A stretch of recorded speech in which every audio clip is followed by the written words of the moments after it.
observing the desperation in their eyes. It was then that I first saw the girl. She told us that her name was Jo. She told us she was but a peasant who did not know how to ride or fight. She told us that she intended to rescue France.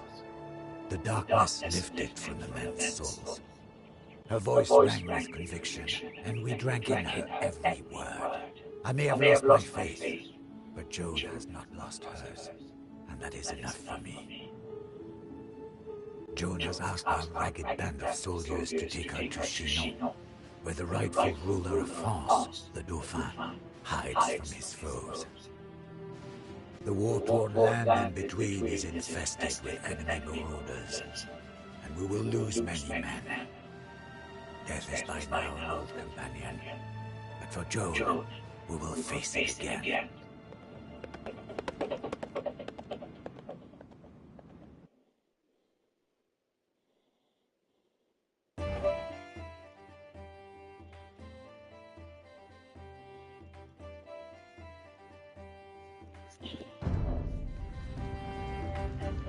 Bonjour. My colleague and I will escort you to the chateau of the Dauphin, or else we will die trying. I am Jean de Metz, and I will protect you with my life.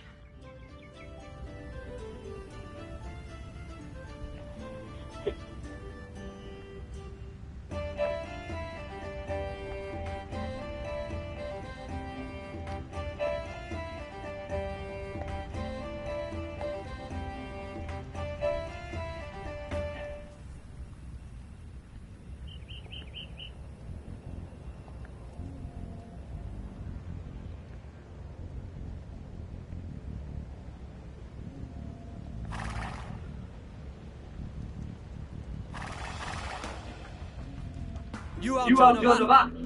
I have heard your claims and believe what you say. We will follow you to Chinon.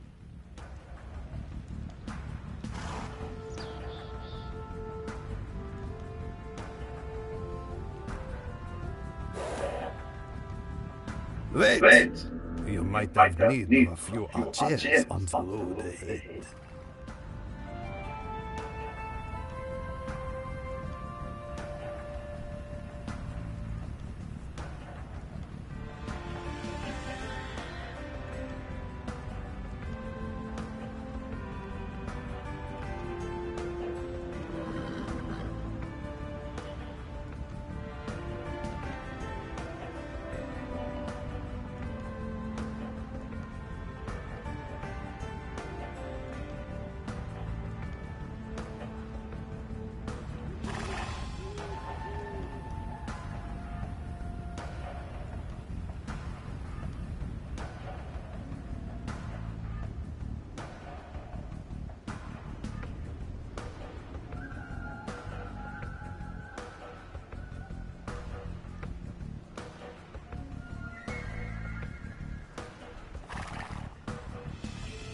We must be wary of the road ahead.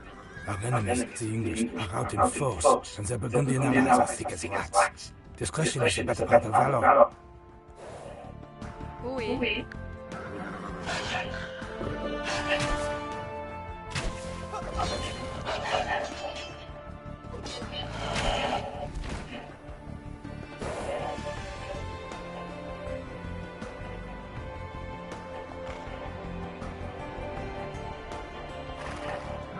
Look out! A battle rages ahead! Stay back, lest we be caught in the crossfire!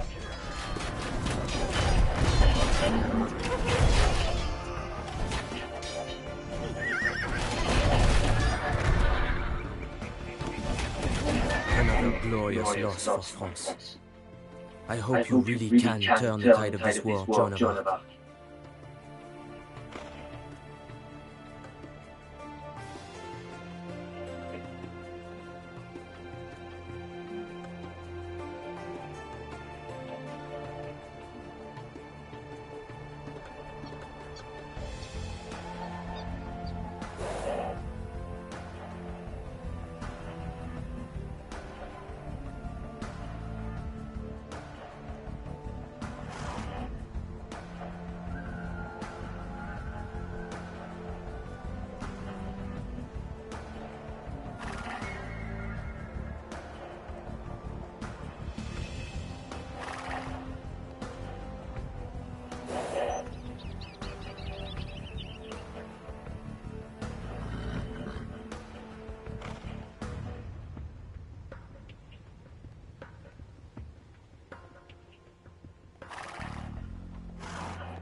women playing on helpless travelers? What has become of our homeland?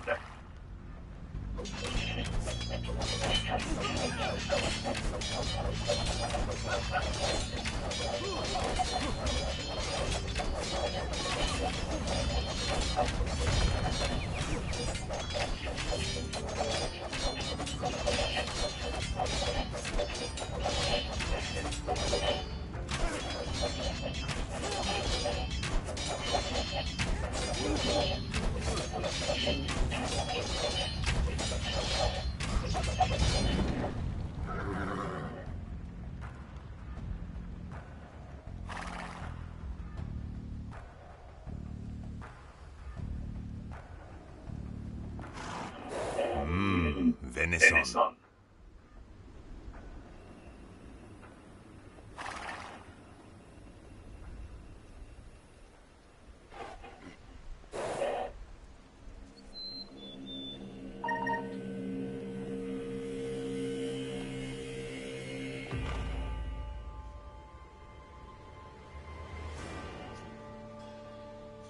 Thanks, Mom.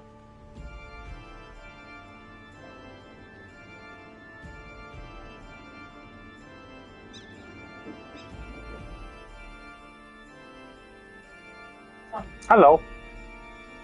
Yes, please. Did you text me?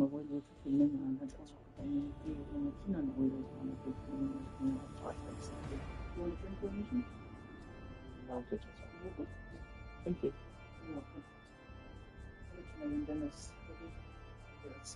Yep, no worries. Thanks, bud. Yep. Love you.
A Burgundian encampment. We'll never get through that wall without siege equipment.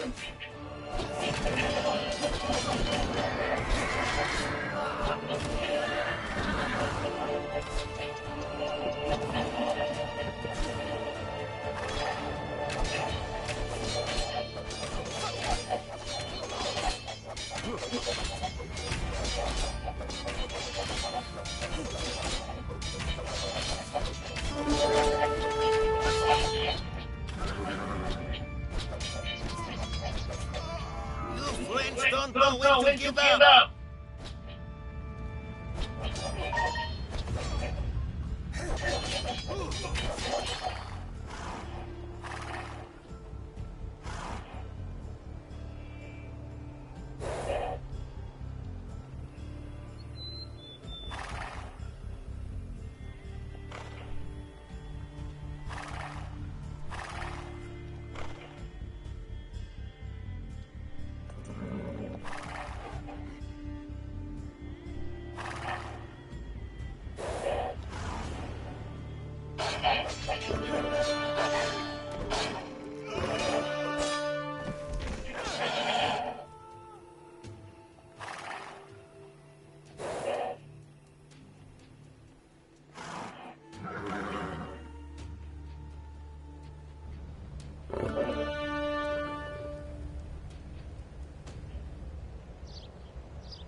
An ambuscade! There are Burgundian soldiers everywhere! Hurry west to the river where we can make our escape!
Okay. Oil.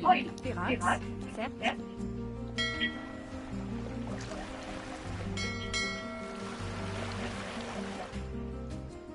Client, bonjour. Prêt. Certes. Que faire? À la bataille.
Chinon, we have made it.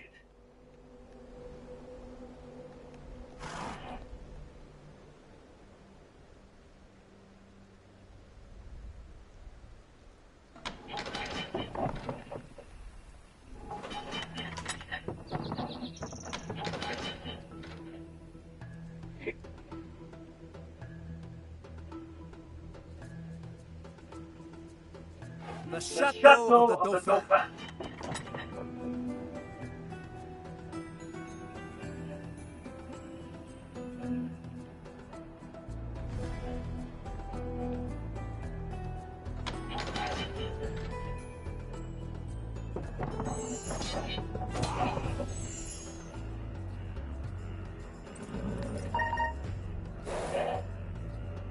The Dauphin will see you now.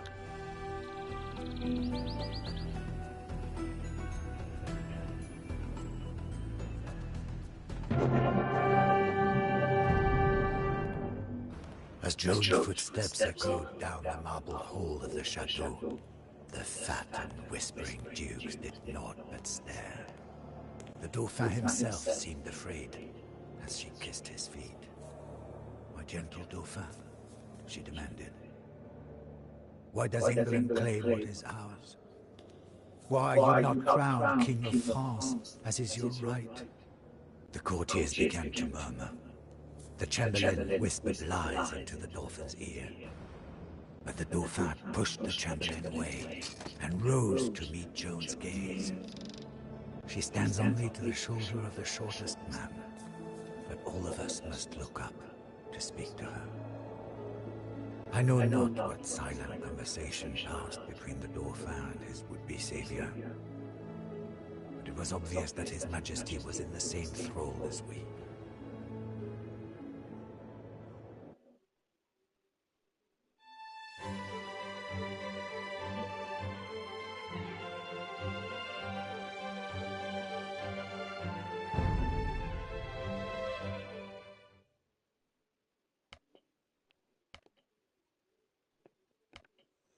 March 26th, Chinon. It is one thing for a band of dispirited soldiers to put their trust in a teenage girl. It is entirely another for that girl to be given command of the army of an entire nation.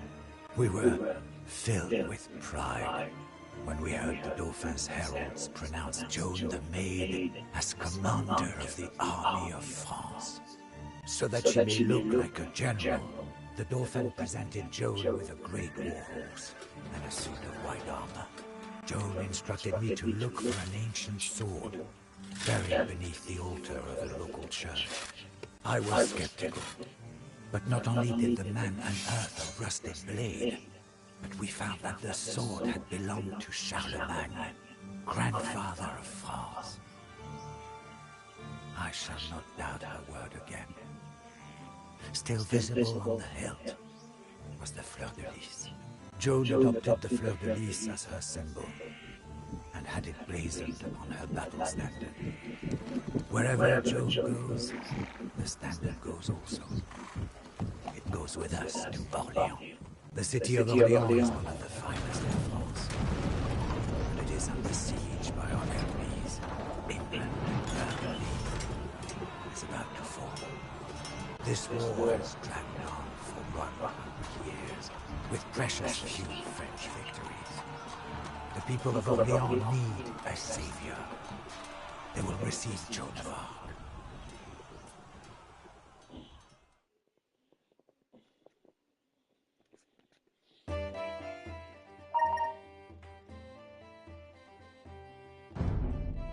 I am the Duke.